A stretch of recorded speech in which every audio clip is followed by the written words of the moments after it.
Good morning students, class 12th आपका जो chapter था थर्ड अतीत में दबे पाँव, जिसके बारे में आपको बताया कि ओमथान इसके राइटर हैं। और उन्होंने यहाँ पे जैसा कि बताया कि किस प्रकार से सिंधु घाटी जो सभ्यता रही है वो भारतीय सभ्यता से जुड़ी हुई है, और भारतीय सभ्यता के जो अवशेष हैं वो सिंधु घाटी सभ्यता से मिलते हैं। जैसा कि आपको पहले बताया जा चुका कि सिंधु घाटी सभ्यता पहले भारत में थी, लेकिन आज़ादी के या पार्टीशन के बाद से हम बात करें तो वो हिस्सा आज पाकिस्तान के पास है। और उसके अंदर जो खुदाई की गई थी उसका खुदाई का भी कुछ अंश ही हुआ है, पूरी तरह से हम कह सकते हैं कि इसकी खुदाई नहीं हो पाई। उसका कारण भी है कि सिंधु नदी जो पास से बह रही है वो वहीं पर है, और अगर मान ली ज़्यादा खुदाई की जाती है तो किसी कारणवश हो सकता है कि उसका पानी अंदर ही अंदर हो सकता है, आगे बढ़ गया तो हो सकता है कि सारी सभ्यता में अभी तक जो कुछ भी मिला है वो भी सारा पानी में डूब जाएगा। इसलिए उसकी खुदाई को वहीं पर रोक दिया गया, और इसलिए हम कह सकते हैं कि सिंधु घाटी सभ्यता के बारे में जितनी जानकारी मिली है वो अधूरी है। बाकी इतिहास के या कह सकते हो कि जमीन में गर्त में धूल के अंदर वो दबी पड़ी है। अब इस पाठ का सारांश इस प्रकार है।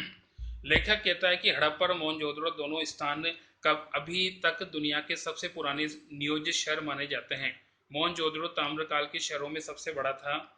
यहाँ खुदाई में बड़ी तादाद में इमारतें, सड़कें, धातु पत्थर की मूर्तियां, चाक पर बने चित्री भांड, मोहरे, साजो सामान और खिलौने मिले हैं। हड़प्पा के ज्यादातर साक्ष्य रेल बिछाने के दौरान विकास की भेंट चढ़ गए। यहाँ पे जैसा कि बात करें कि भारत के अंदर जब रेलवे लाइन बिछाई जा रही थी तो वहां पे जब खुदाई की गई तो किसान मजदूरों को इस बात का एहसास ही नहीं था कि जहां आसपास के जो पत्थरों को जुटा रहे थे वो पत्थर बल्कि ये थे कि वहाँ हड़प्पा संस्कृति का जो गढ़ रहा है वो उसके माध्यम था। उन लोगों को इसका ध्यान नहीं रहा, बाद में जब पता लग गया तो बहुत कुछ उसमें नष्ट हो चुका था। मोहनजोदड़ो की सभ्यता का केंद्र माना जाता है। ये 200 हेक्टर क्षेत्र में फैला था। इसकी आबादी लगभग 85,000 थी। ये नगर छोटे मोटे टीलों पर आबाद था, ये प्राकृतिक नहीं थे। कच्ची पक्की ईंटों से धरती की सतह को ऊंचा उठाया गया था।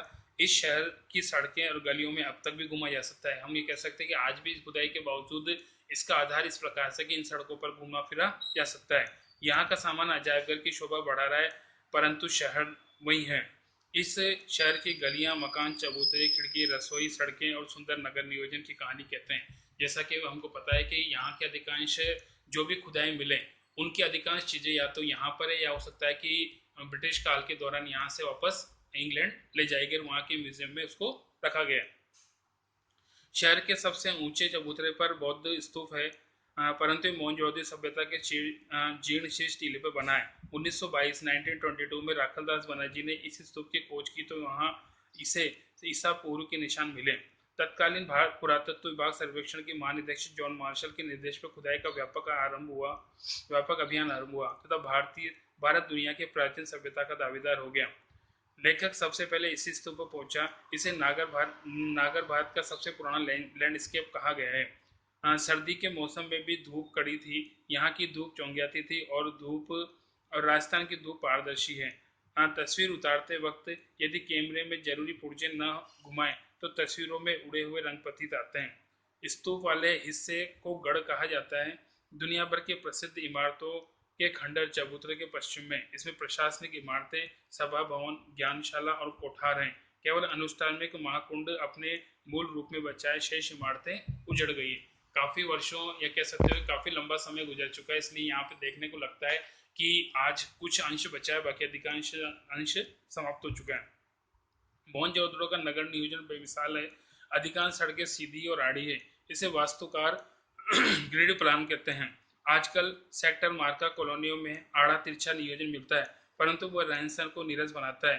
बार्सिलिया, चंडीगढ़, इस्लामाबाद ग्रिड शैली के शहर हैं, परंतु उनमें स्वयं विकसने की क्षमता नहीं है। चबूतरे के पीछे गढ़ और ठीक सामने उच्च वर्ग की बस्ती है।